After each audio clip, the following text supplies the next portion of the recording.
السلام عليكم، مرحبا بكم في قناتي قناة ملكة للطبخ. اليوم راح ندير معكم وصفة تاع باش نديرو الحار مخلل، يجي بزاف شباب وسهل. 10 ايام ان شاء الله يكون واجد. نبداو في طريقة الوصفة تاعنا اليوم. اول حاجه نكون انا الحار تاعي غسلته ونشفته اكيد من الماء.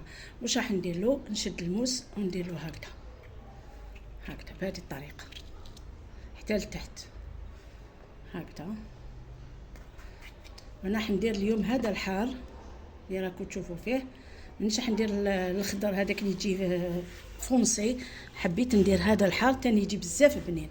واش راح نديرو؟ كما قلت انا حليته بهذه الطريقه. نجيب حاجه اللي راح ندير فيها ونرقد فيها الحار تاعي. انا عندي هنايا هذا البيدون صغيور، نديرو الحار تاعنا بهذه الطريقه هكذا هكذا. حطوه كامل، حاولوا تضغطوا كي تحطوا، عمروها مليح هكذا. انا كامل راني تقبته باش ما نطولش عليكم في لا فيديو هكذا. عندي منه الحمر وعندي هذا الخضر هكذا. انا عمرت البيدون تاعي كامل بالحار هذا اللي قلت لكم عليه. دوك نروحوا للماء اللي نخلو به هذا الفلفل. واش عندنا في الماء هذا؟ انا عندي هنايا ريتله تاع الماء، عندي هنا 2 مغارف تاع الملح هاوليك 2 مغارف. كل ريتله تاع الماء ترفد كي 2 مغارف تاع الملح. عندي مغرف صغيره هكذا، مغرف صغيره تاع سكر.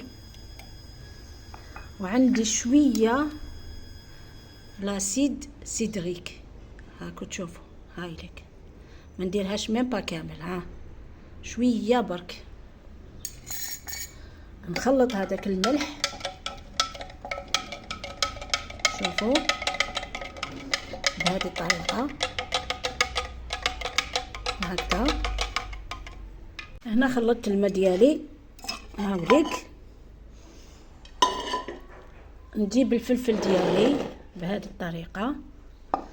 عندي هنايا 4 كاس تاع الخل، لا عندكم الخل الابيض ماذا بيكم هاوليك. شوفوا انا نديره هو الاول هكذا. نزيد عندي هنا شويه تاع الثوم، سنينه وحده حطها هكذا برك هكذا. ونفرغ المحلول اللي درته. بسم الله.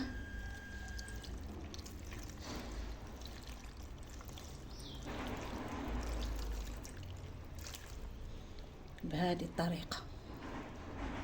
شوفوا هذه الطريقه انا شفتها عند واحد الاخت في واحد القناه.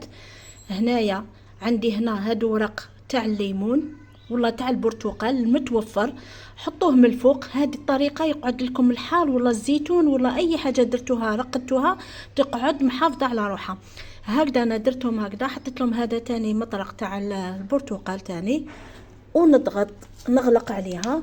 ما تحلوهاش، حطوها في مكان مظلم شويه مده 10 ايام ان شاء الله يكون واجد الحار تاعكم. وهذا هو الفلفل تاعي هاوليك راني وجدته. دوك نخبيه داخل البلاكار لمده 10 ايام ان شاء الله. هنا بعد ما مروا 10 ايام على الحار تاعنا اللي رقدناه، شوفوا دوك انا نحلو قدامكم. بسم الله. شوفوا جا روعه. نحولوا هادو الوريقات باش تشوفوه. شوفوا هايل هايل هايل. ان شاء الله تجربوا هذه الوصفه. شوفوا كيفاش جا ترقد. الله الله كيما يحب الخاطر. شوفي هادو الحموره تاني طابو ما شاء الله، والحرور ما عندي ما نقولكم. شوفوا كيفاش جا بزاف هايل. هاي شوفوا هاوليك طاب ما شاء الله هاوليك. طاب حتى للقلب. ماذا بيا تجربوا الوصفه تاع نهار اليوم وتقولوا لي في لي كومونتير الا عجبتكم. جربوها ما كلش راح تندموا اكيد.